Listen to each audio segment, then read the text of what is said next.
Eu convido os irmãos a lermos alguns versículos no livro de 2 Reis. 2 Reis, o capítulo 20.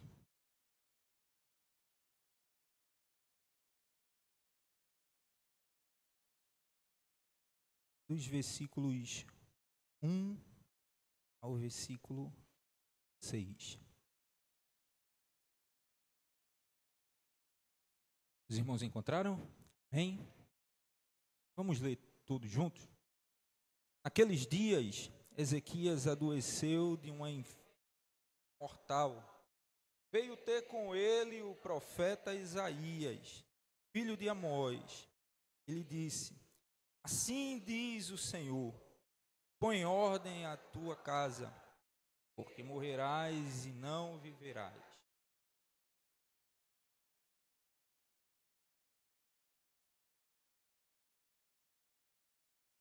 Lembra-te, Senhor, peço-te, que andei diante de ti com fidelidade, com inteireza de coração, e fiz o que era reto aos teus olhos. Chorou muitíssimo. Antes que Isaías tivesse saído da parte central da cidade, veio a ele a palavra do Senhor, dizendo: volta e dize a Ezequias: assim diz o Senhor, Deus de Davi, teu pai: ouvi a tua oração e as tuas lágrimas. Eis que ao terceiro dia subirás à casa do Senhor. Acrescentarei aos teus dias 15 anos, e das mãos do rei da Assíria te livrarei, a ti e a esta cidade. Defenderei esta cidade por amor de mim, por amor de Davi, servo. Senhor, eis a tua palavra, fala aos nossos corações. Trata com as nossas vidas, Senhor. Nos orienta, nos aconselha, nos exorta. Fala conosco, em nome de Jesus. Meus irmãos, os irmãos podem manter as suas Bíblias abertas. Nós vamos caminhar nesses 6 versículos, tirarmos algumas lições desse acontecimento com o rei Ezequias. Ezequias, que é foi o 13º rei do reino de Judá, o reino sul de Israel. Nessa época, Israel era dividida entre reino norte e reino sul. O reino norte continua utilizando a nomenclatura Israel, o reino sul toma a nomenclatura de reino de Judá. Então agora Ezequias, ele toma o trono de Judá como 13º rei. Ele é sucessor do seu pai, o rei Acais. Para que a gente entenda a questão de Ezequias, vamos primeiro falar um pouco sobre como estava o reino e quem era o rei Acais e o que ele trouxe ao reino de Judá.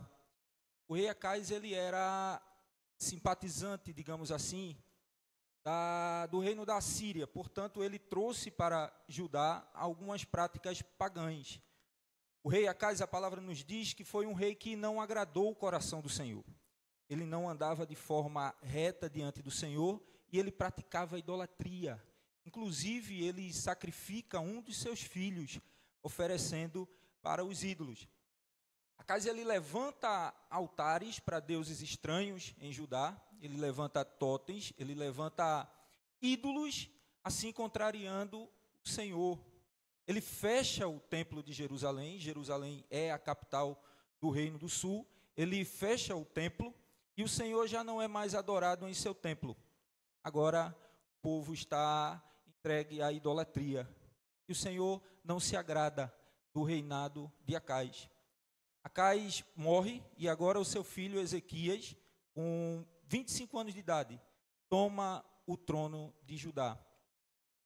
Como uma das primeiras providências que Ezequias tomou, foi restabelecer o culto do Senhor no templo. Ele chama os sacerdotes e chama os levitas e ordena que eles limpem o templo, purifiquem o templo, que eles restaurem o templo do Senhor.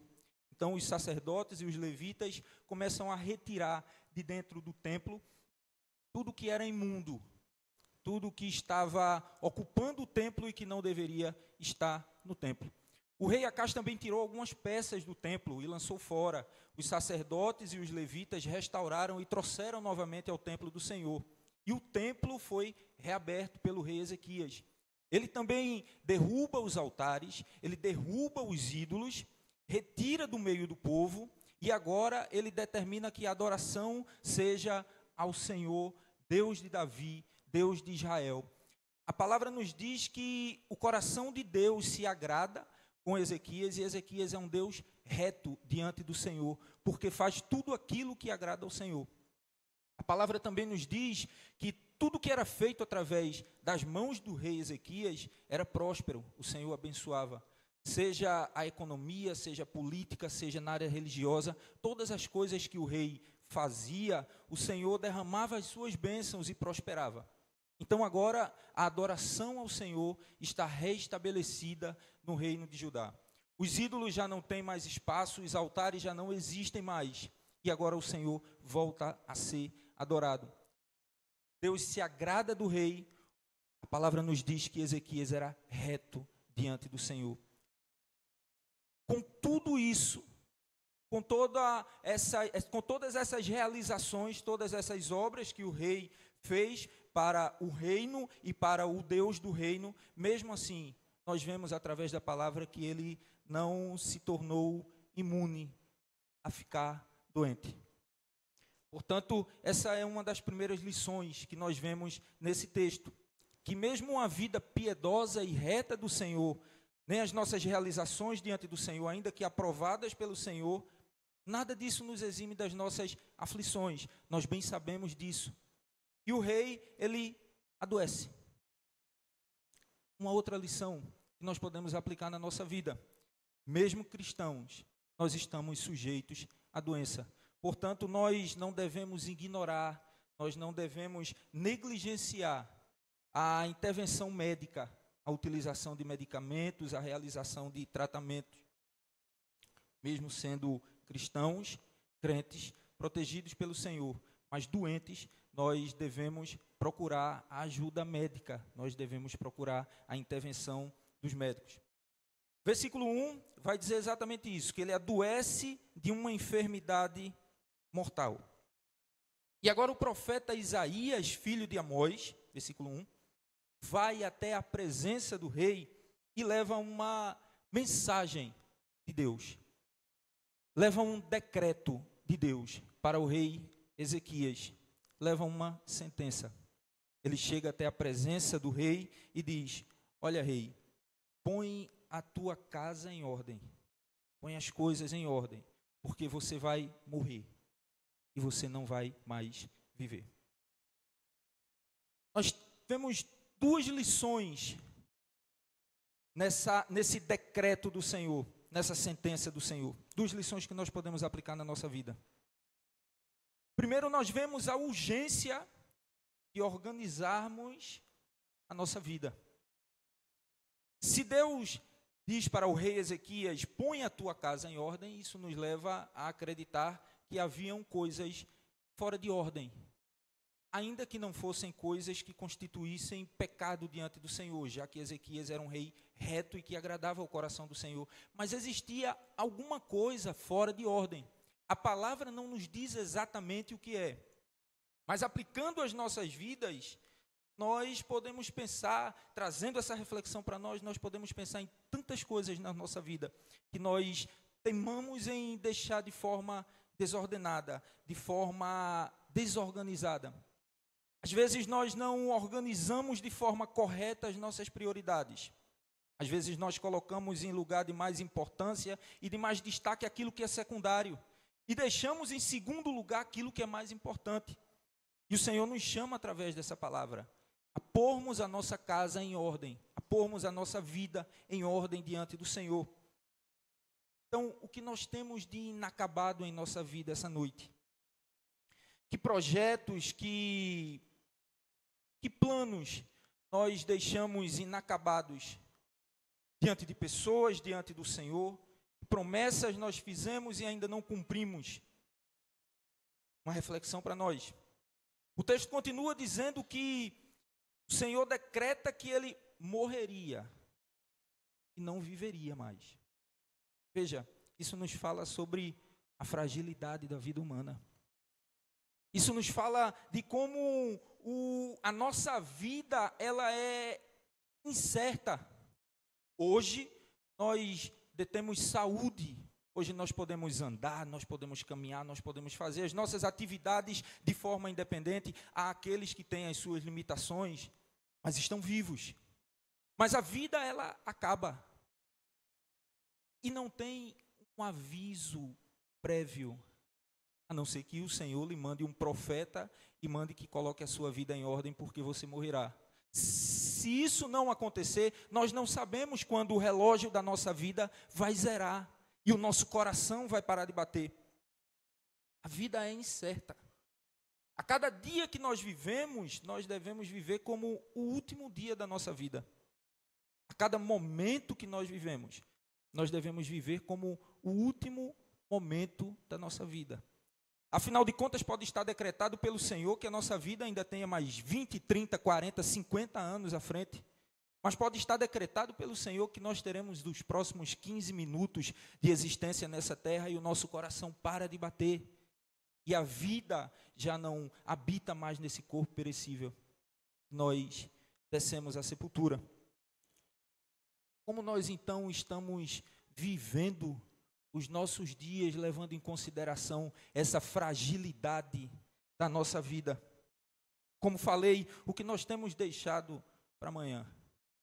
Planos nós temos deixado para amanhã, contando que amanhã nós ainda teremos vida. Organizando essa reflexão, essa palavra, conversando em casa com a esposa, eu até citei algumas coisas que eu particularmente prometo fazer já há pelo menos 10 ou 15 anos e não cumpro. Há 15 anos eu prometo que vou entrar numa academia e ainda não entrei. E nós prometemos que vamos melhorar nossa alimentação. Nós prometemos que vamos procurar aquela consulta médica que nós sabemos que precisamos e negligenciamos. Nós deixamos para amanhã os relacionamentos que nós precisamos reatar. Nós deixamos para amanhã o afeto que nós precisamos dar ao próximo e não damos. Nós planejamos tudo para o dia de amanhã. É a dieta que sempre começa na segunda-feira, porque no sábado e domingo a gente come e começa na segunda. Mas já que a segunda falha e nós não conseguimos iniciar a dieta, aí a gente não deixa para terça. Afinal de contas, um plano iniciado na terça-feira não é uma coisa perfeita, porque perfeito é quando começa na segunda. Então a gente adia para a próxima segunda. E assim a gente vai adiando, contando que nós ainda teremos muito tempo de vida. E como falei, a vida é breve, a vida é curta. Aqui é só um sopro. É como a luz de uma vela que está à mercê do vento. Uma hora o vento bate mais forte e apaga a luz. Vamos caminhar no versículo 2. O versículo 2 vai falar da reação que Ezequias tem quando recebe esse decreto do Senhor. Quando ele recebe a notícia de que morreria. Então virou Ezequias o rosto para a parede e orou ao Senhor. Veja, imediatamente após ouvir o decreto do Senhor, Ezequias vira o seu rosto para a parede e ele ora. Ele não busca outra alternativa. A primeira opção que ele coloca é orar ao Senhor. Ele, como um rei, e certamente detentor de poder, e haviam médicos no reino que podiam ser consultados. De repente, o profeta, por acaso, poderia ter se enganado, e não era bem morrer, mas ficar muito doente, e com a intervenção médica receberia cura. Talvez o profeta se equivocou. Eu vou procurar uma segunda opção. Ou tudo bem, o profeta não se equivocou, eu vou morrer, mas eu posso recorrer e de alguma forma tentar protelar a sentença e ter mais alguns dias. Ele poderia ter pensado em diversas alternativas. Ele poderia ter tomado diversas atitudes, mas a primeira reação que Ezequias tem quando recebe o decreto do Senhor é virar o seu rosto para a parede e orar. Veja, Ezequias não usa a oração como uma das opções. Ele coloca a oração como a primeira opção na sua vida. E nós, muitas vezes, deixamos a oração como a última opção para nós. Certa vez eu ouvi de alguém dizendo o seguinte: a pessoa falou assim: nunca trate o Senhor como um extintor de incêndio. O extintor de incêndio está ali preso na parede. Você passa por ele, você não vê nenhuma importância. Você não dá atenção a algo que realmente não tem importância. Afinal de contas, nada está pegando fogo. Mas aí, quando pega fogo, a primeira opção que a gente pensa é recorrer ao extintor. Então ele dizia: nunca trate Deus como um extintor. Não deixe Deus nunca como a última opção, quando o fogo já tem tomado tudo e agora é necessário uma intervenção. Não use Deus como última opção. Deus deve ser a primeira e a única opção. A oração nas nossas vidas, ela deve ter uma primazia. Ela deve ser o primeiro recurso a qual nós devemos recorrer, tanto para as situações ruins, quanto nas situações boas. Às vezes nós temos bons planos, às vezes nós temos boas intenções, e elas não são colocadas diante do Senhor, afinal de contas elas são boas. Então nós julgamos que aquilo que é bom deve ser feito sem que haja uma opinião do Senhor, sem que o Senhor venha dizer qual a sua vontade. Nós pegamos os nossos planos bons e os executamos sem colocá-los diante do Senhor. Veja, atrelada a essa história que está ocorrendo aqui com o rei, também se passa uma outra história paralela a essa. O rei da Assíria, o rei Senaqueribe, está cercando o reino para tomar o reino de Jerusalém. Depois de 46 cidades em Israel conquistadas, ele agora vai para Jerusalém. E ele envia uma carta ao rei, com afrontas ao Senhor. E o que Ezequias faz? Pega as cartas de Senaqueribe, leva para o templo e coloca diante do Senhor. O rei não manda preparar o seu exército ainda.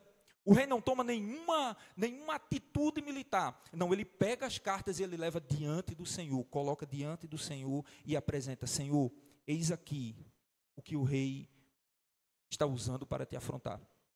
A primeira opção.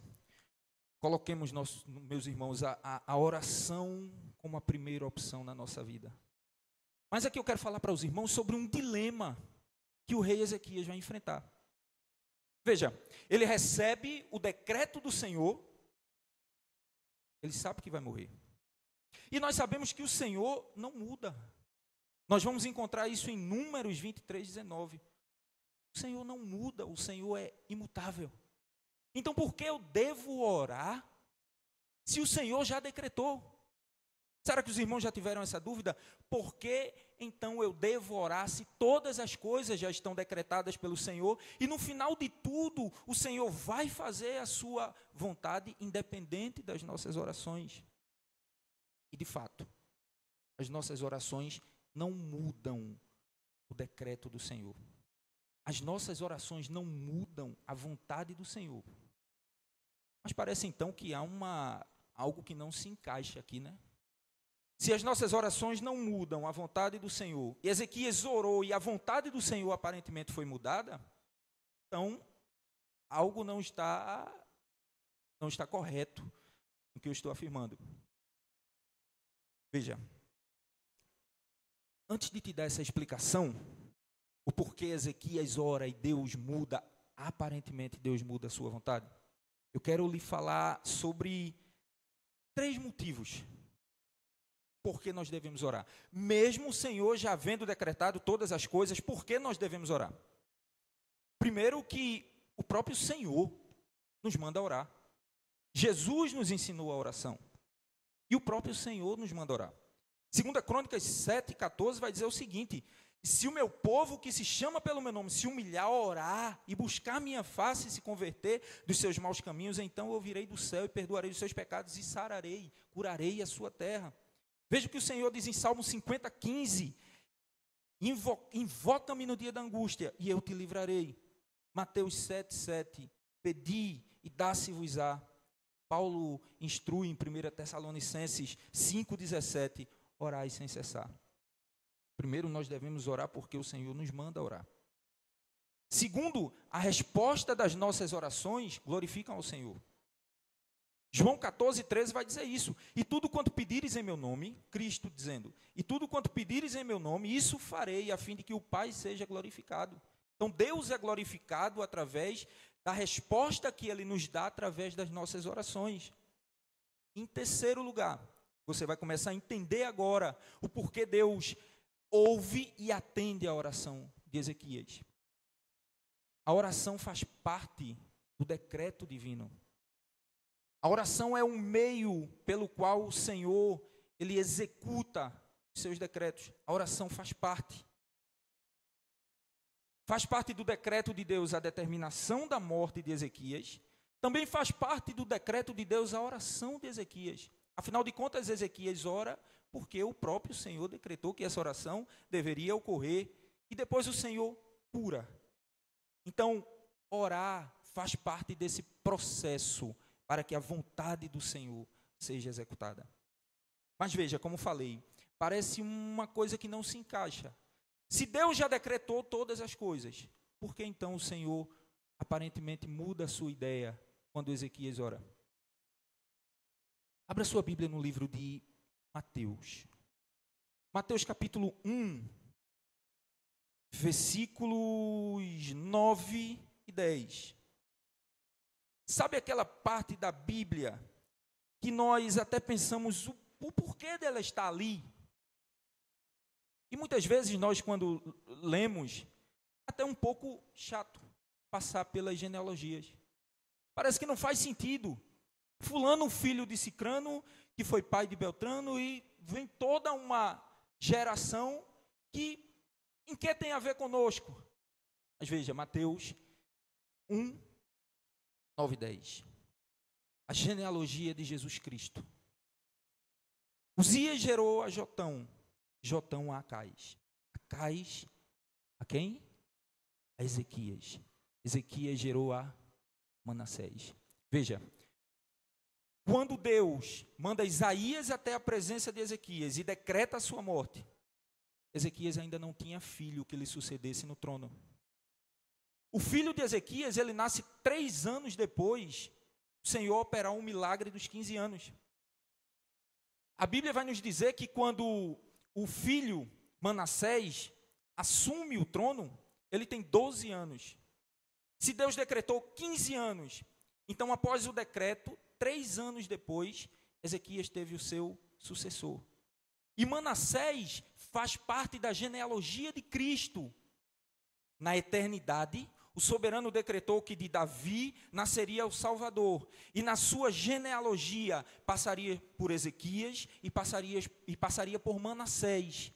Então, se Ezequias morre naquele momento, Manassés não existiria. Ezequias vive, porque o Senhor lhe concede mais 15 anos. E pode gerar Manassés. Por isso, Ezequias recebe os 15 anos a mais. Já fazia parte do decreto de Deus que Ezequias viveria e que teria Manassés e que Manassés seria um dos que comporia a genealogia de Cristo. Tudo que nos ocorre, meus irmãos, faz parte de um plano maior do Criador. Tudo que nos ocorre não é em vão, não é por acaso. As coisas não nos ocorrem por acaso.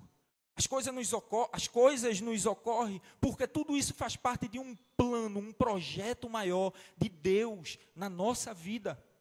E nós devemos orar porque a oração faz parte desse decreto, é o meio pelo qual o Senhor realiza o seu decreto. E por que o Senhor realiza o seu decreto através da nossa oração? Porque a resposta das nossas orações glorificam ao Senhor. Tudo tem a ver com a glória dele. Tudo tem a ver com a glória dele. Então, no momento em que nós estivermos sem nenhuma opção, no momento em que nós não tivermos a quem ou a que recorrer aqui, não corramos através de estratégias ou buscando saídas improvisadas. Coloca o Senhor em primeiro lugar. Ore ao Senhor. Busque ao Senhor em oração. Clame ao Senhor. Se o teu clamor estiver em sintonia com o que diz a oração do Pai Nosso, seja feita a tua vontade, o nosso clamor será atendido. Se a nossa petição estiver de acordo com a vontade do Senhor, será atendido. Isso nos mostra a importância de que nós tenhamos o nosso coração alinhado com a vontade do Senhor. Tiago vai dizer que nós oramos e não somos atendidos porque nós pedimos mal. Nós pedimos coisas que nós não devemos pedir. Agora, um rei, cujo coração é reto diante do Senhor, que faz a vontade do Senhor, que entende a voz do Senhor, ele vai orar. E as suas orações estarão de acordo com a vontade do Senhor. Portanto, se alguma das nossas orações não são atendidas, e certamente nós temos muitas orações que não foram atendidas, é porque não estava dentro da vontade do Senhor. Isso nos mostra a importância de alinharmos cada vez mais a nossa vida, o nosso coração, a nossa mente, com a mente do Senhor, com a mente de Cristo. Vamos um pouco mais adiante. Mais adiante a palavra vai nos dizer que Ezequias, ele coloca o rosto na parede e ele agora chora. Ele vai chorar. Ele apresenta a sua vida diante do Senhor. Lembra-te, Senhor, peço-te que andei diante de ti com fidelidade, com inteireza de coração, e fiz o que era reto aos teus olhos. Chorou muitíssimo.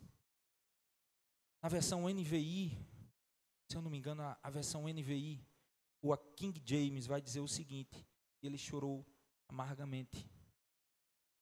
Ele chorou com uma tristeza, um peso muito grande em seu coração. Isso mostra que o rei, nós temos algo em comum: sentimentos, emoções. E nós não podemos negligenciar nossos sentimentos e as nossas emoções. Sermos crentes não nos torna imunes a sentir tristeza. Às vezes nós nos reprovamos por sentirmos tristeza. Mas nós podemos sentir tristeza. Nós podemos sentir angústia. Nós podemos sentir medo. Desde que eles não dominem a nossa vida. E desde que nós peguemos essa angústia, esse medo e coloquemos diante do Senhor. Mas nós temos sentimento. O crente, ele, assim como tem problema de visão, assim como ele tem um problema na coluna, por exemplo, ele pode ter um problema com uma tristeza profunda, que é o que nós chamamos de depressão. E muitas vezes isso é colocado para dentro, e nós não gritamos por socorro, tanto do Senhor, quanto de pessoas. Nós precisamos ter amigos, nós precisamos ter pessoas próximas a quem nós possamos nos abrir o nosso coração, expor o nosso sentimento. Por isso que nós vemos tantos casos de pessoas que acabam por tentar contra a sua própria vida. Guardam dentro de si uma tristeza tão profunda e muitas vezes não conseguem colocar isso para fora e pedir socorro. Leva a fazer coisas extremas. Portanto, coloquemos os nossos sentimentos diante do Senhor.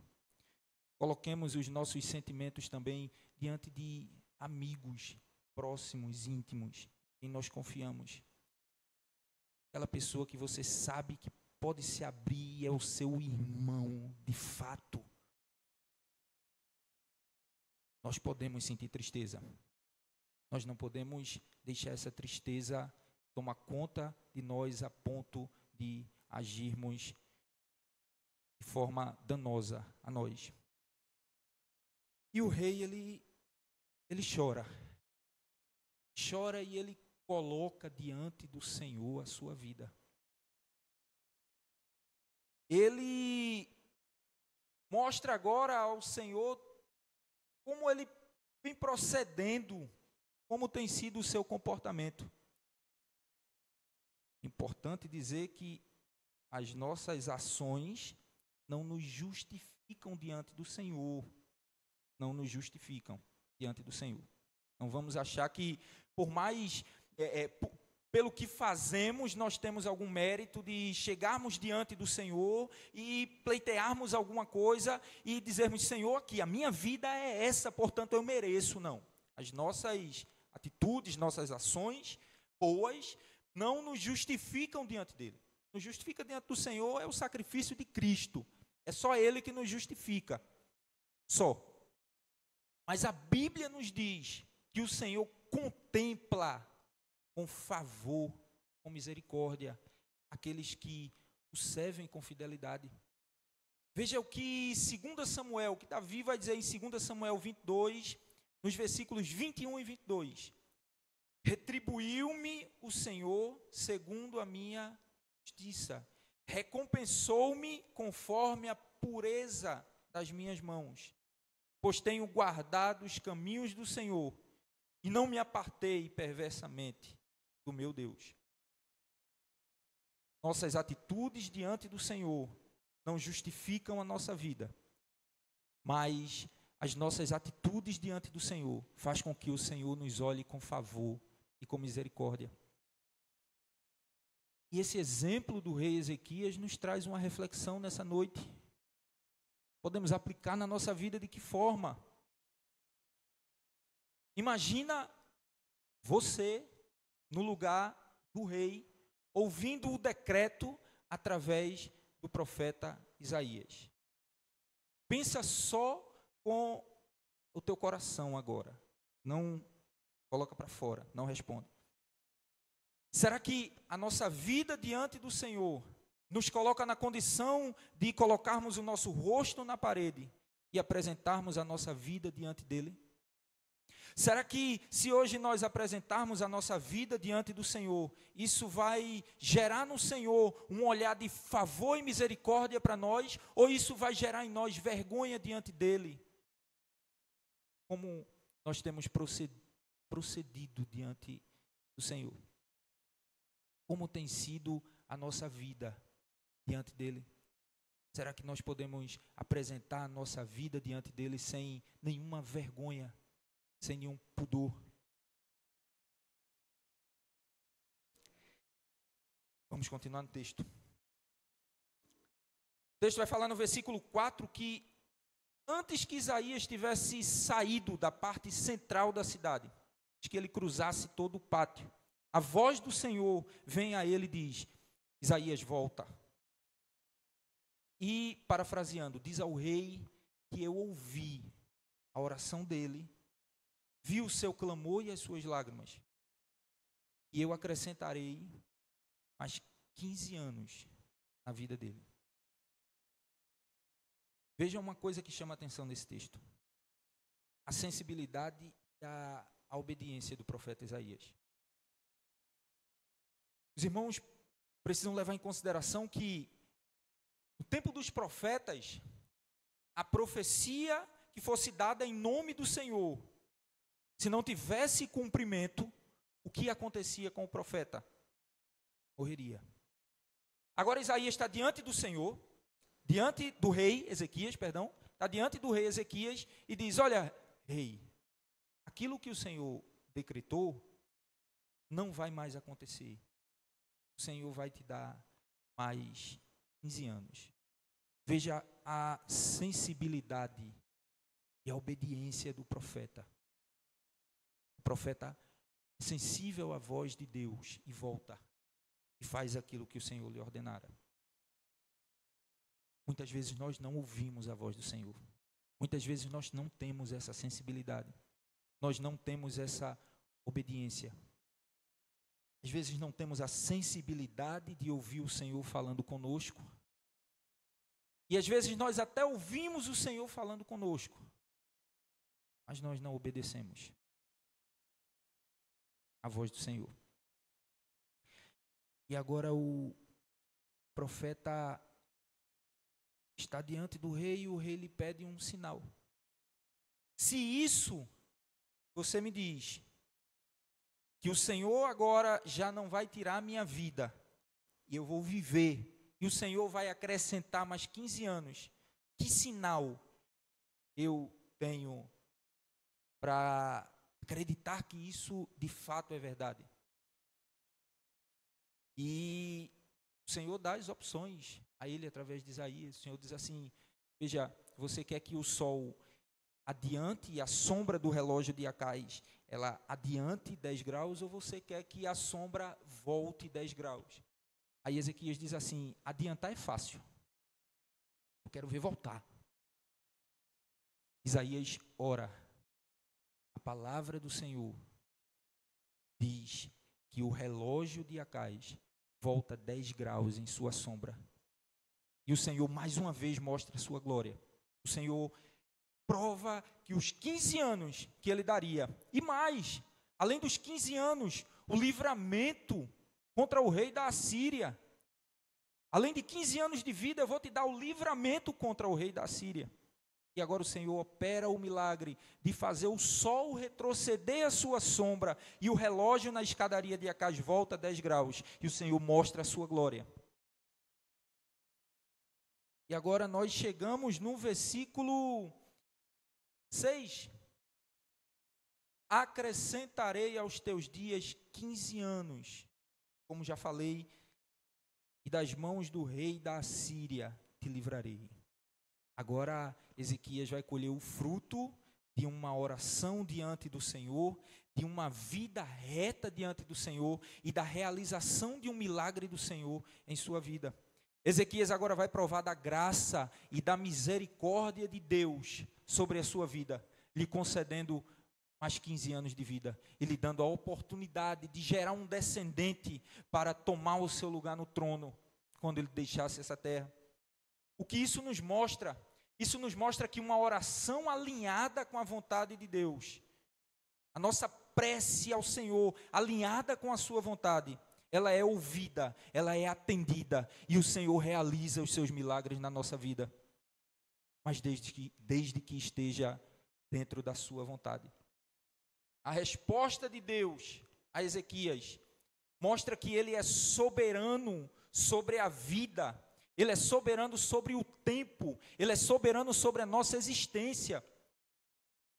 A resposta da oração de Ezequias mostra que Deus tem todo o controle, mostra que Deus dá vida e que Deus tira a vida, mostra que o Senhor não está sem o controle da sua criação, mostra que o Senhor tem o controle das nossas vidas na mão dele e que nada na nossa vida está fora desse decreto, que tudo foi determinado pelo Senhor desde a eternidade e os planos de Deus para a nossa vida são bons. A provação no meio existe, mas é didático. A provação nos ensina. A provação é boa, porque a provação faz desenvolver em nós o fruto do Espírito. Desenvolve em nós a paciência, a longanimidade, a temperança. Nos ensina sobre a alegria, sobre paz, sobre o amor.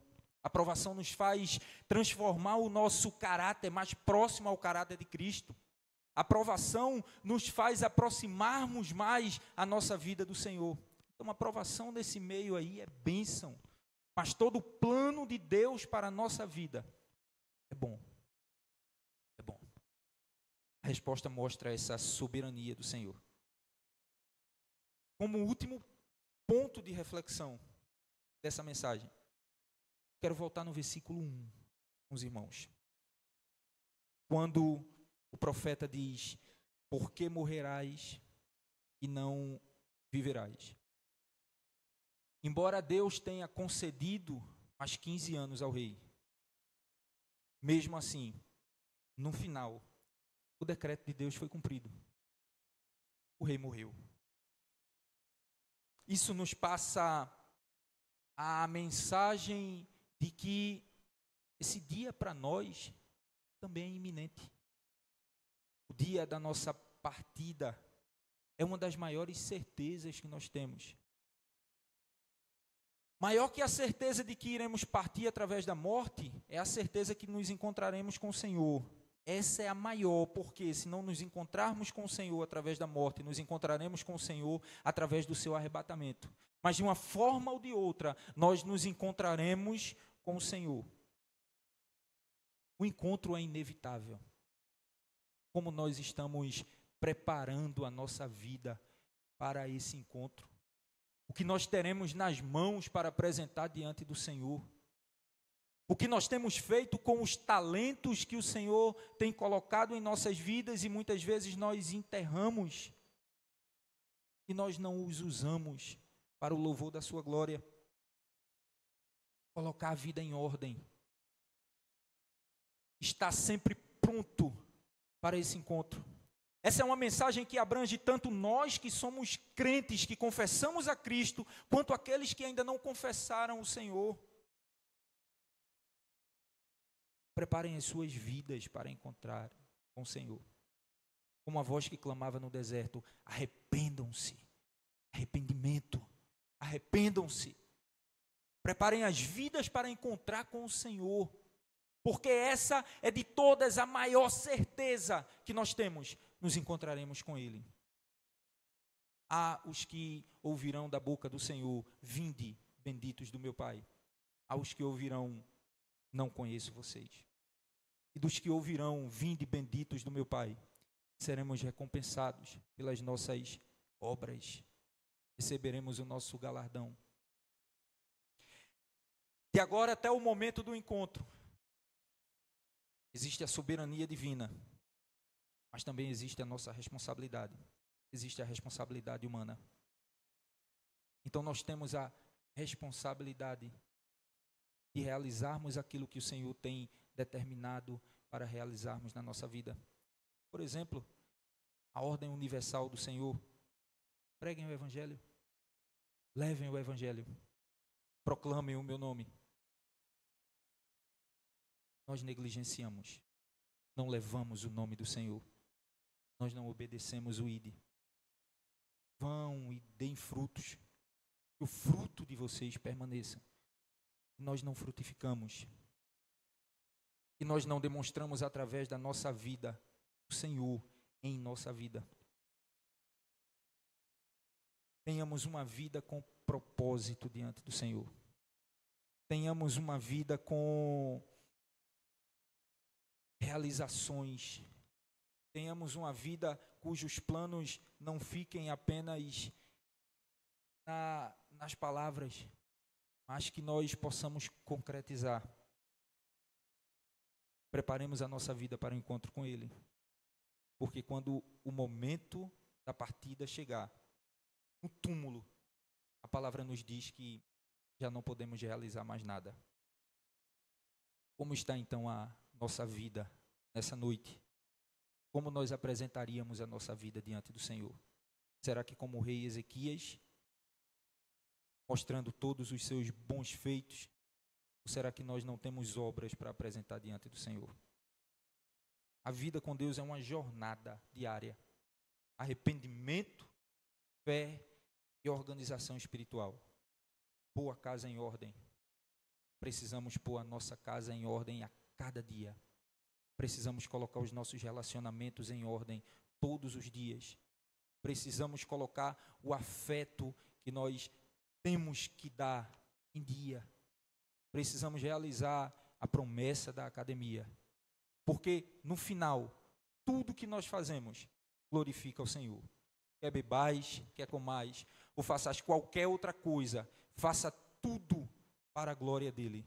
Cada realização que nós fazemos diante do Senhor é para a glória do Senhor, não para a nossa glória. Ezequias tem o seu filho, nasce Manassés. 12 anos depois, Ezequias parte, Manassés assume o trono e faz parte, então, da genealogia do nosso Senhor. Manassés não foi um bom rei, infelizmente. Seguiu o exemplo do avô. infelizmente, não foi um bom rei para Judá. Infelizmente. Essa é a mensagem do Senhor para as nossas vidas. Amém? Vamos louvar mais uma vez com os adolescentes?